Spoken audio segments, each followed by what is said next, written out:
अस्सलाम वालेकुम नाज़रीन। हुकूमत को ये शक है कि इमरान ख़ान साहब के साथ मुज़ाकरात हो रहे हैं और कौमी यकजहती की राह हमवार की जा रही है। इमरान ख़ान साहब किसी भी वक्त बाहर आ सकते हैं और राना सनाउल्लाह साहब ने आज से कुछ अरसा पहले ये कहा था कि इमरान ख़ान साहब के बाहर आने का मकसद ये होगा, उसका मतलब ये होगा, मकसद नहीं बल्कि मतलब ये होगा कि हम जेल के अंदर चले जाएं। तो ज़ाहिर है इन्हें अब जेल ख्वाबों में भी नज़र आ रही है और उसके अमली मज़ाहिर भी अब आपको महसूस होना शुरू होंगे। इमरान ख़ान साहब की पैदर पे अब मुलाकातें होना शुरू हो गई हैं, मुलाकातों में कोई रुकावट नहीं है। इसके अलावा आज पीटीआई के लोग रेड जोन में जिस तरह पहुंचे हैं और जितनी बड़ी तादाद में पहुंचे हैं, ऐसा पहले नहीं हुआ।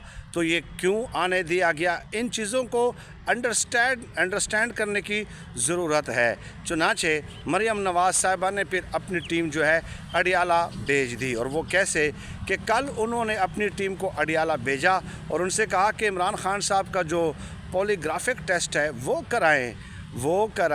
एक मशीन होती है, उसके ज़रिए ज़ाहिर है ये झूठ और सच में डिफ्रेंशिएट किया जाता है। तो कल जब उन्होंने टीम भेजी तो इमरान ख़ान साहब ने कहा, एक तो इनकार कर दिया और दूसरा ये कहा कि मैं ये जो अगर टेस्ट होगा भी तो अपने वकला की मौजूदगी में दूंगा, ऐसे नहीं दूंगा।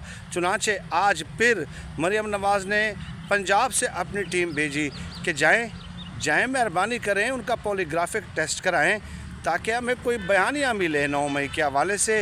हम 9 मई के हवाले से मज़ीद कोई हमदर्दी जो है ना समेटने की कोशिश करें। लेकिन अब इनको नज़र आ रहा है, ज़ाहिर है अब बार बार टीमें भेजने का मकसद क्या है।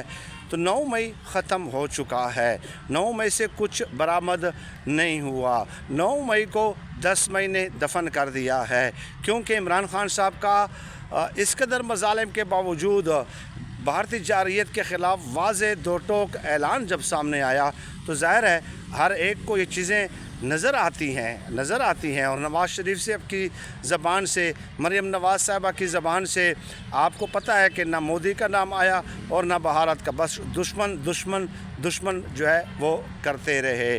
तो ये अपडेट्स थी।